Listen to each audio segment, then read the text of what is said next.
સુરતમાં ફરી માથાભારે આશિષ ઉર્ફે ચીકના પાંડે કાયદાના ધજાગરા ઉડાવ્યા હોય તેમ કારોના કાફલા સાથે નીકળી વિવાદ સર્જ્યો છે.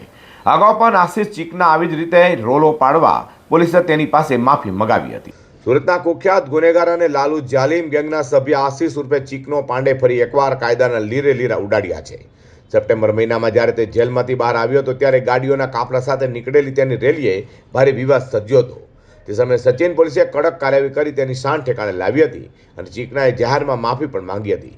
જોકે આ માફી માત્ર દેખાવ પૂરતી હોય તેમ લાગી રહ્યું છે, કારણ કે 5 મહિના પૂરા થાય તે પહેલાં તેણે ફરી સોશિયલ મીડિયા પર પોતાની દાદાગીરી પ્રદર્શિત કરતો વિડીયો મૂક્યો છે.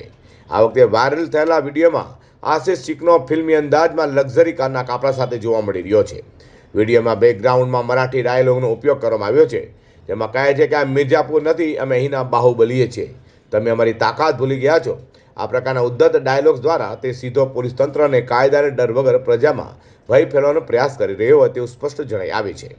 તો આશિષ ચીકનાનો આ ગાડીઓનો કાફલો શહેરના સચિન, ઉધના અને ખટોદરા જેવા વિસ્તારોમાંથી પસાર થયો હતો.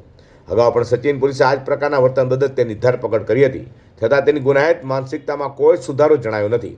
હાલમાં વિડીયો સોશિયલ મીડિયા પર વાયુવેગે પ્રસરતા સુરત પોલીસે સફાળી જાગી છે અને ઉચ્ચ અધિકારીઓના આદેશ બાદ પોલીસે આ મામલે ગંભીરતા દાખવી છે અને આશિષ ચીકના વિરુદ્ધ ફરીથી કડક કાયદાકીય કાર્યવાહી કરવાની તજવીજ હાથ ધરી છે.